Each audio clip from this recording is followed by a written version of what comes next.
नमस्कार, मैं हूँ रविकांत। अभी विगत दिनों पतंजलि योग पीठ के बाबा रामदेव को सुप्रीम कोर्ट ने काफ़ी फटकार लगाई और उनको अवमानना का दोषी पाया। और जब उन्होंने बिना शर्त माफ़ी मांगने का आवेदन किया तो कोर्ट ने स्वीकार नहीं किया। यानी कि कोर्ट ने माना कि आप अवमानना के दोषी हैं और आपके ऊपर अवमानना का केस चलेगा। अब ये तो आगे तय होगा कि क्यों, क्या, कैसे चलेगा, वो कोर्ट का विषय है। कोर्ट कैसे तय करता है वो अलग विषय है। लेकिन सवाल ये है कि ऐसा क्या बाबा रामदेव ने किया। तो बाबा रामदेव के ऊपर आरोप है कि ये अपनी दवाओं पर अनावश्यक दावे करते हैं ठीक होने के, और दूसरा ये कि ये एलोपैथ की आलोचना करते हैं। खैर, दावे तो अनेक कंपनियां करती हैं। क्रीम बनाने वाली कंपनियां दावे करती हैं कि हम 2 हफ्ते में गोरा कर देंगे, कुछ हफ्तों में गोरा कर देंगे। विटामिन और अन्य दवाएं बनाने वाली कंपनियां करती हैं कि हमारी दवा खाओ, सारी समस्याएं एकदम ऊर्जावान हो जाओगे। तमाम विटामिन की कंपनियां हैं जो दवा बनाती हैं और ये दावा करती हैं कि आप हमारी दवा से आप एकदम एनर्जी से भरपूर हो जाएंगे। तो दावे अनेक हर कंपनी करती है। फिर बाबा रामदेव से दिक्कत किसको है? क्या ये माना जाए कि बाबा रामदेव की दवाएं जो पहले से जो कंपनियां आयुर्वेद की दवाएं बना रही थी, यूनानी की विधि से जो कंपनियां बना रही थी, वो उनको कड़ी टक्कर दे रही हैं बाज़ार में ये दवाएं? ऐसा भी हो सकता है। या हो सकता है कि एक समूह जो हर बात में जो व्यक्ति समाज के भले के लिए काम करता है, देश के उत्कर्ष के लिए काम करता है, देश के स्वाभिमान के लिए काम करता है, उसको किसी भी तरह से उसको समाज में छोटा दिखाया जाए, समाज में अपमानित किया जाए और समाज के बीच से उसकी छवि को धूमिल किया जाए, उसकी छवि को गिरा दिया जाए, ये भी हो सकता है। तो क्या लेफ्ट लिबरल गैंग यहाँ भी सक्रिय है? इस केस को कोर्ट में चुनौती दी है इंडियन मेडिकल एसोसिएशन ने। ये 1928 में बना था, इंग्लिश पीरियड में बना था। और कहा यह जाता है कि इंग्लिश पीरियड में ये इसलिए बना था, इसे बनाने वालों में ईसाई मिशनरियों का बहुत बड़ा हाथ था और ईसाई मिशनरियों का मुख्य उद्देश्य होता था इस देश में ईसाईयत का प्रचार करना। तो क्या इलाज के बहाने ये लोग ईसाईयत का प्रचार करते थे? क्या इसलिए ये इंडियन मेडिकल एसोसिएशन की स्थापना हुई थी? क्योंकि समाज में तो एक मेडिकल काउंसिल पहले से बना हुआ है जो भारत सरकार ने बनाया है। लेकिन आज भी अगर इंडियन मेडिकल एसोसिएशन इस तरह से काम कर रहा है और आयुर्वेद पर लगातार लांछन लगा रहा है कि आयुर्वेदिक कंपनियां इस तरीके से काम कर रही हैं, जो एलोपैथ को कमतर आंक रही हैं, एलोपैथ पर अनावश्यक उसको बुरा भला कह रही हैं,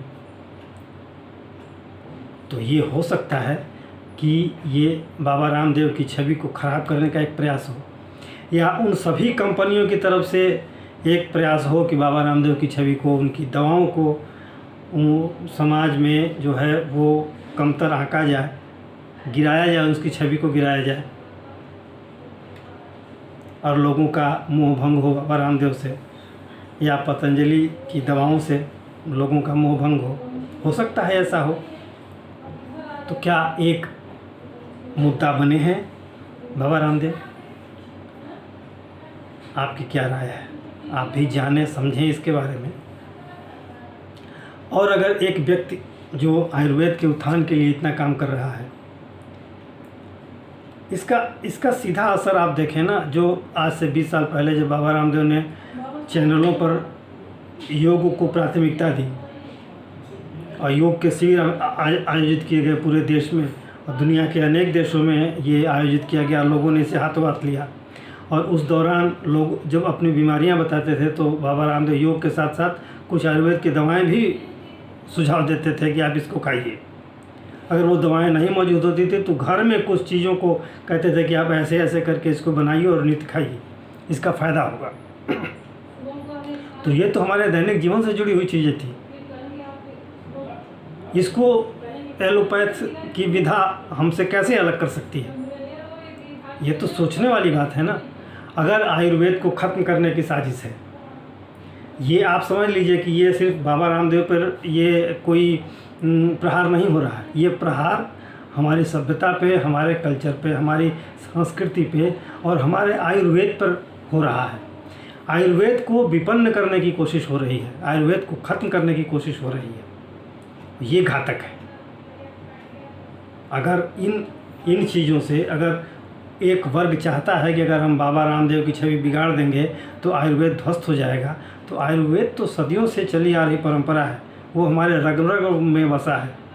हम दैनिक जीवन के उपयोग में आयुर्वेद की चीज़ें हम अपने घर में ये दवाएं बनाते हैं।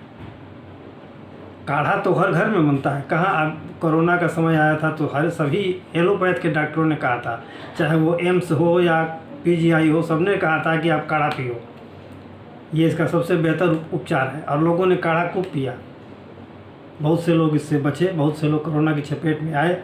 जिनकी प्रतिरोधक क्षमता कमज़ोर थी वो कोरोना के चक्कर में चपेट में आए। लेकिन अनेक लोगों की रक्षा भी हुई है काढ़ा से, जब तक वो वैक्सीन नहीं बनी थी। वैक्सीन बनी उसके बाद तो सबको वैक्सीन लग गई तो सभी सुरक्षित हो गए। तो क्या एक वर्ग ये चाहता है कि आयुर्वेद को ख़त्म किया जाए या आयुर्वेद की सभी विधाओं को एलोपैथ अपने तरीके से ले ले? ऐसा भी तो हो सकता है। एलोपैथ की दवाएं बनाने की विधा अलग है, आयुर्वेद की दवाएं बनाने की विधा अलग है। दोनों के फार्मूले अलग हैं, दोनों के वो साल्ट जो तत्व इस्तेमाल किए जाते हैं वो अलग अलग होते हैं।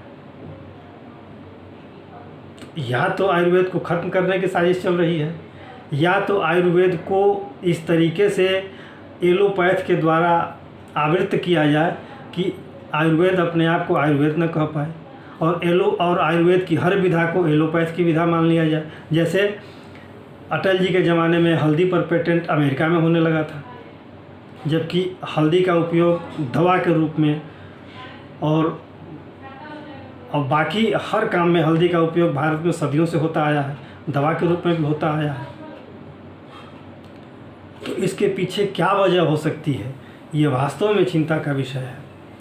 और सरकार को भी आयुर्वेद के उत्थान के लिए और बड़े पैमाने पर काम करने की आवश्यकता है, शोध को बढ़ावा देने की आवश्यकता है और ऐसे तत्वों की पहचान करने की आवश्यकता है जो आयुर्वेद को ख़त्म करने के प्रयास में जुटे हुए हैं।